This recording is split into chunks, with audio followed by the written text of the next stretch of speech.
Hello there, welcome to my channel. My name is Museum Bookworm, otherwise known as Angela, and today I'm going to go through a bit of a book haul with you. Books I've bought recently, probably in the last month or so.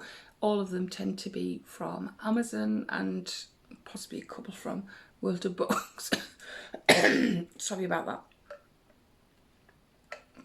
I do have a cough, but it's more to have acid. So where was that? So if you don't already subscribe to my channel, please consider doing so.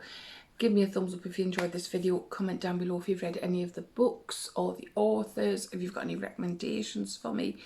I also have another channel if you're interested, which is it's Beauty Novice Reviews. Used to be Museum Girl. So yes, let's get on with it. So the first book I have is the Cornish Cream Tea Bus, and it says, next stop Cornwall, hop on the Cornish Cream Tea Bus for delicious romantic adventure. Baking fanatic Charlie is surprised when her late uncle bequests her vintage bus in his will. Charlie thinks it's a perfect mobile cafe for afternoon tea when her friends suggest that Charlie comes to stay with her in the picturesque village. She's thrilled at picturesque Cornish village. She's thrilled at the chance of a new start. Charlie and her cute dog Ma might make new friends wherever their bus stops, except for the sexy now recluse owner of the posh spa retreat up the hill, Daniel Harper, who isn't very pleased that her bus is parked outside his lovely hotel.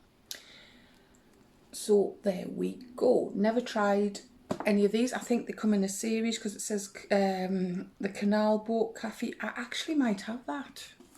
I think I might have the Canal Boat Cafe. So that's the first one. Contemporary fiction, bit of romance, light reading. You need that, don't you? Like a, what was I going to think? Like a palate quencher in between if you're reading thrillers and things like that. The next one I have is The Iron Trial by Holly Black and Cassandra Clare. Cough when I've been talking too much. I've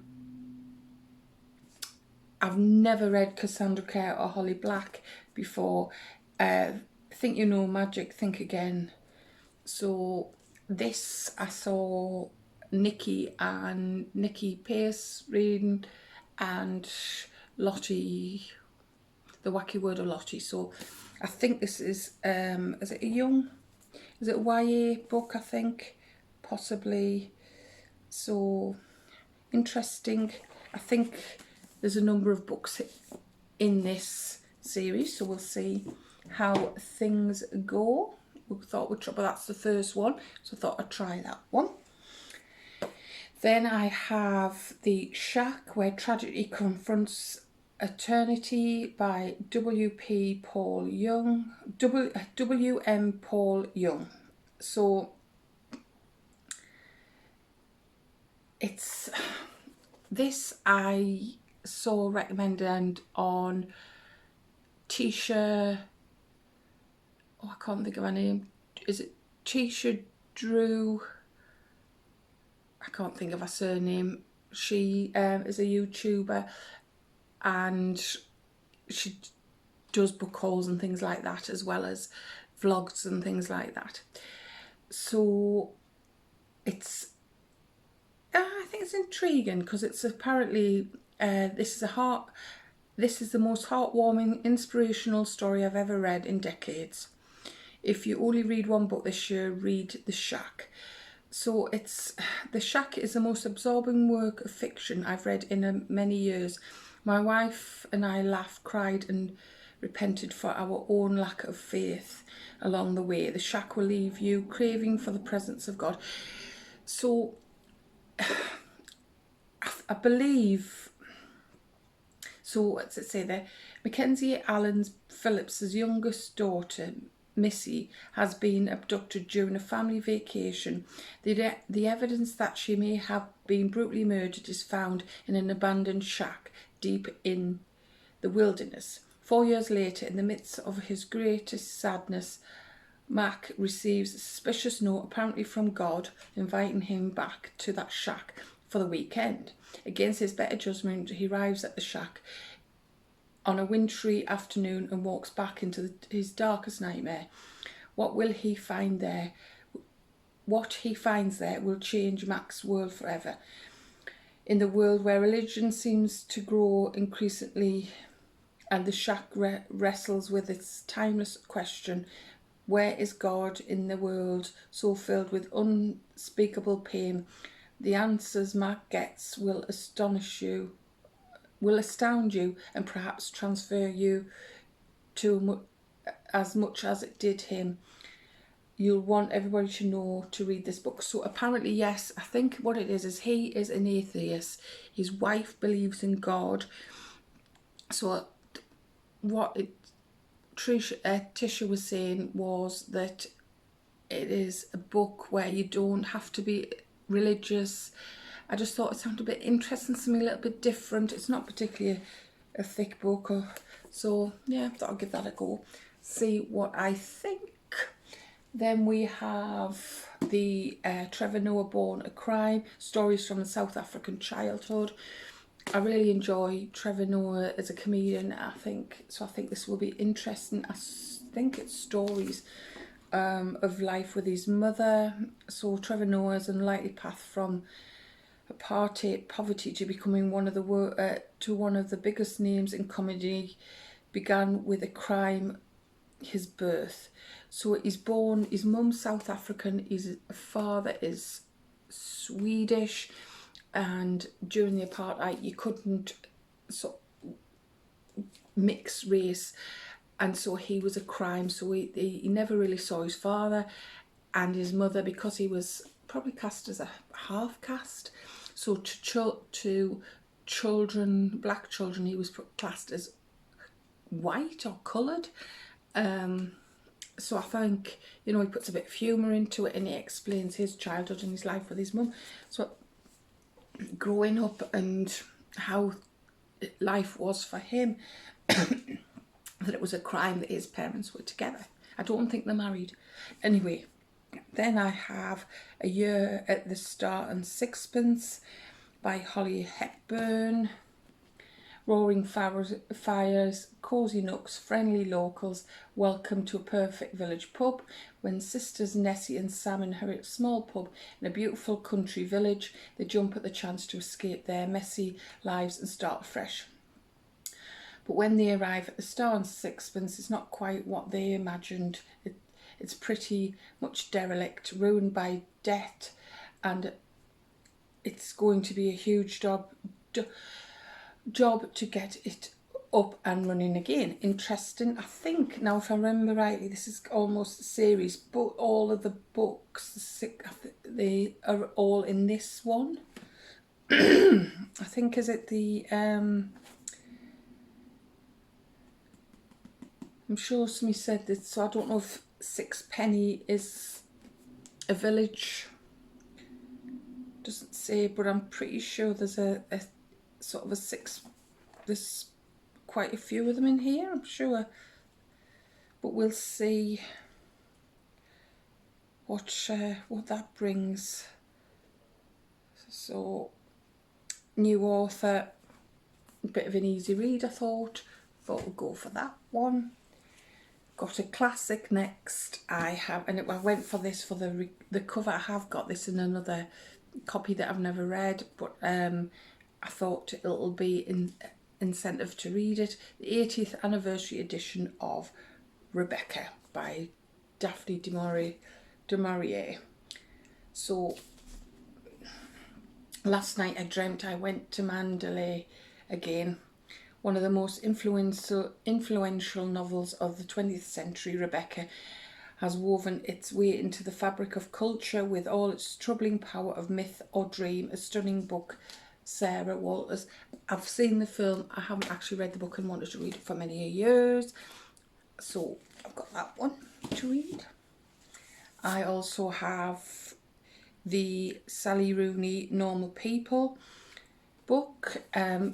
I haven't watched the series, but there was so much hype about the series that I thought, when I saw the book, why not get the book and read that? So yes, what's this say? Winner of a Poet Irish Book Award, Novel of the Year. Oh, that's right. So Connolly and Marianne grew up in the same small town in the West Island, but their similarities end there. In school, Connell is popular and well liked, while Marianne is a loner. But when the two strike up a conversation, awkward but electrifying, everything life changing begins. So, Normal People is a story of Montreal function, friendship, and love. It takes us from the first conversation to years beyond in the company of two people who try to stay apart, but they find they can't. So there we go. Then I have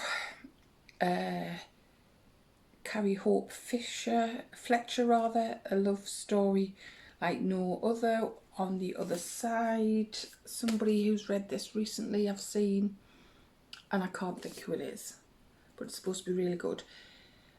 She noticed that it's not the best thing to be doing to read, but backs of books when you haven't got your glasses on, but it glares on the camera. So I'm like this sometimes. He noted that she had a twinkle. He was right there in her eyes. Maybe it was the sight of scrunched. Maybe it was the slight scrunch of her nose when she smiled at him, which made the corner of her eyes crease, that caused it, or maybe it was the way her eyebrows framed her face. But no matter what it was, when he saw the twinkle, all he heard in his head was his heart laughing. So we've got that one. These are not all going to fit, so we'll put that there. Then I have another one that seems to be quite popular at the moment. This one will be a new one, The Doll Factory by Elizabeth MacNeil, and it was read as read on BBC Radio 4. I just was intrigued by this. I kept seeing it in on Amazon, and I think I'd heard a few bits and pieces about it. So a toxicating story about a young woman who aspires to be an artist and a man whose obsession may destroy her world forever. So this brilliant literary thriller gripped me from the opening page. Beautifully researched historical novel with a plot to stop your heart. So there we go. Interesting. I'm trying to see if it tells you. What's this? London 1850, the great spectacle the city has ever seen is being built in Hyde Park, and among the crowd watching two people meet. For Iris, an inspiring art is the encounter of a moment forgotten seconds later. But for Salis, a collector entranced by the strange and beautiful, that meeting marks a new beginning. When Iris is asked to model for the pre-Raphaelite artist Louis Forest, she agrees on the condition that he will also teach her to paint. Suddenly her world begins to expand to become a place of art and love, but Salis has only thought of one thing since their meeting, and his obsession is darkening. So there we go. Interesting. Then we've got another light fiction.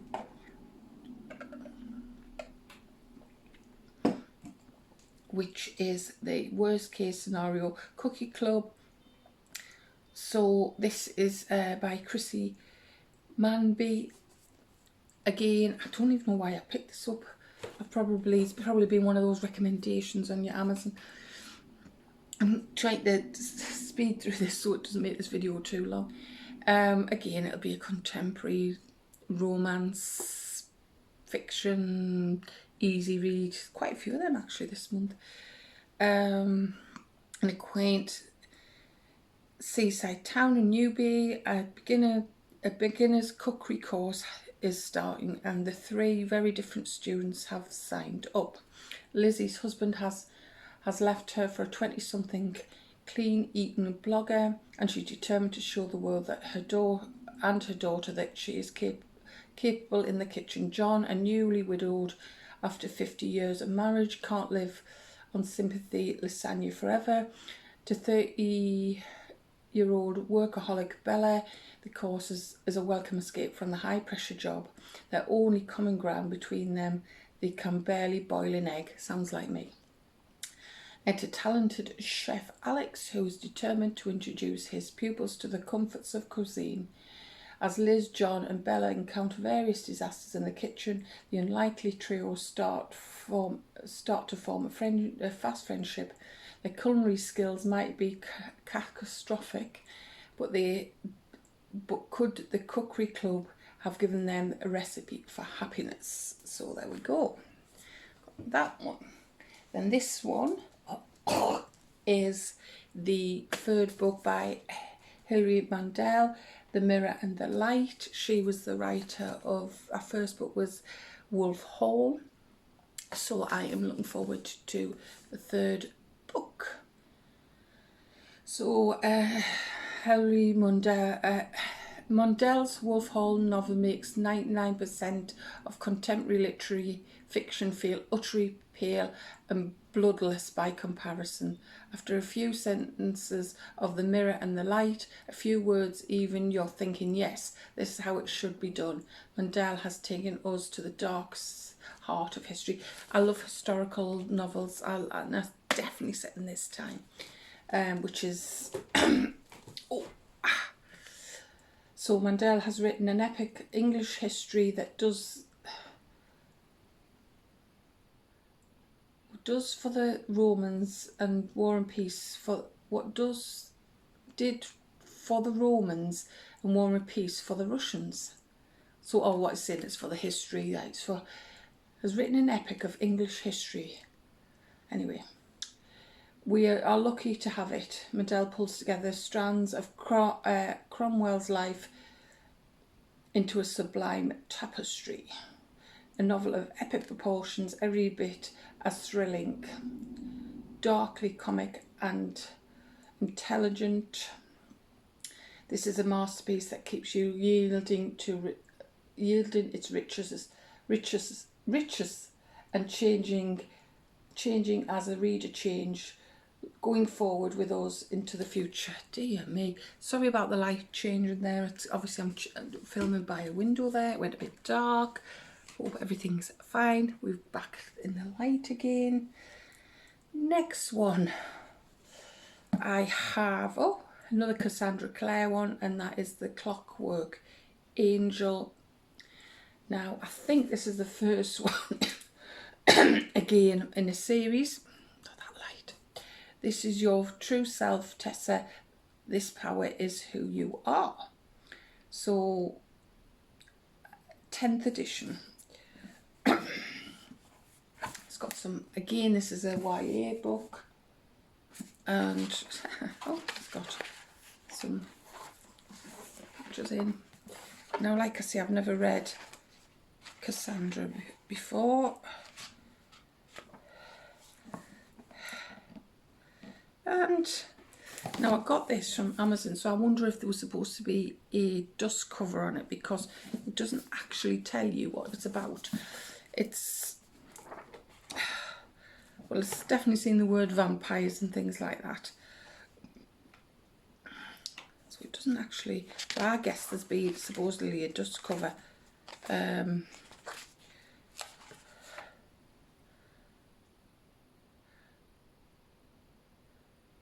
just trying, so dear readers, I can't believe it's been 10 years since Clockwork Angel came out. The memory of when I first had an idea of a story is still fresh in my mind. I'm crossing Blackfriars Bridge in London on the misty late afternoon when suddenly I had a vision of a young woman and a young man in Victoria clothing. They are standing on the bridge, unaware that in the mist there is an army of evil clockwork creatures coming towards them. So it's sort of a fiction, fantasy. I've never read fantasy before, but I thought I'd give it a go. Where are we at? Once I had the vision, I was hooked. Even when I was supposed to to be working on other books. Even when I was on the first vacation I'd taken in years, I'd find myself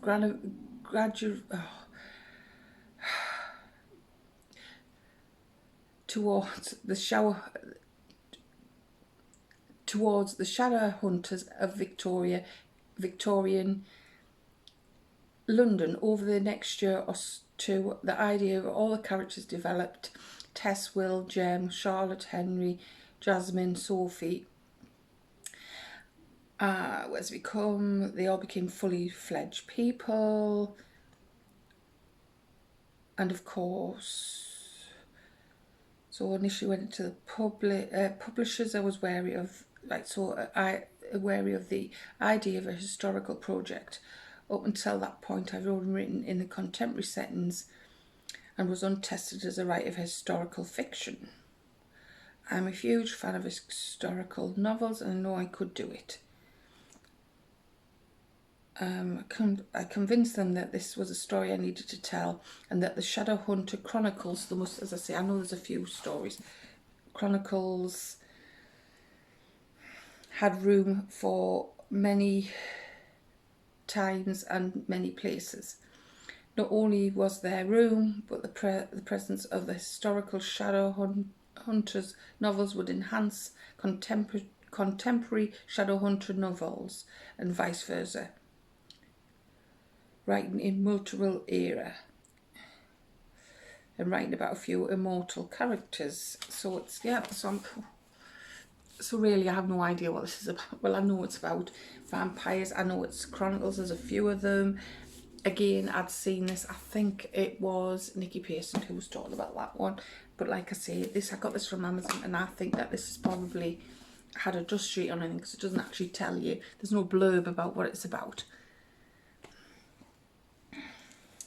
Sorry, I feel like this video is a bit all over the place. Right, and then I've got this Sarah J. Maas, House and Earth of Blood. So this is one of the best fantasy books series in the past decade. So I think this Sarah J. Maas, I get the impression she has wrote quite a few books. Again, now normally I think she writes YA books, but this is more an adult book. And I think it's beginning, isn't it? Beginning? One of the best fantasy book series of the past decade, because I was confused about this, as in whether this was the first book. Oh, the light. Or whether this was further on in the series. So, bound by blood, tempted by desire, unleashed by destiny. So we'll see. Oh, so this is Bruce Quinlan used to light up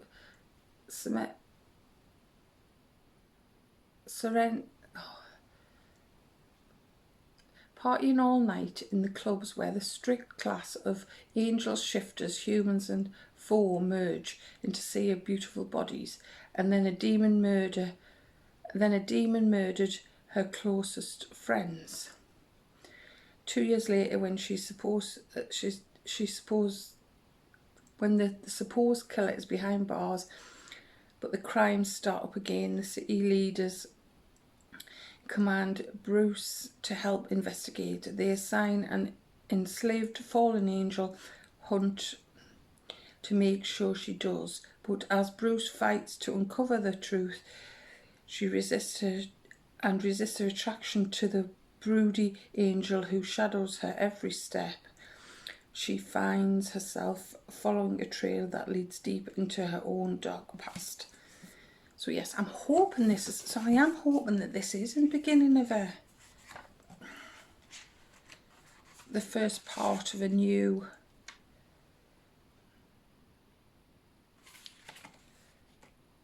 House of Earth and Blood. House of Earth, right. So this is a new series, so I'm going to have a go at reading her, because I've never read her either. So some certainly some new novels for me, some different genres, because I don't read fantasy. I've never really read YA books as far as I'm aware. I've got classics, I've got some contemporary romance, and yeah, some interesting, some easy reads. I've got a biography, so there we go. Right, I hope I haven't messed this video over too much. I get kerfuffled, and like I say, trying to read without my glasses as well, because of the ways it reflects. If you have enjoyed this video, please give me a thumbs up, comment down below if you've read any of the books, and I hope I made sense. I really do. Do take care. Thank you for watching, and let's do this all again very shortly. Thank you. Bye.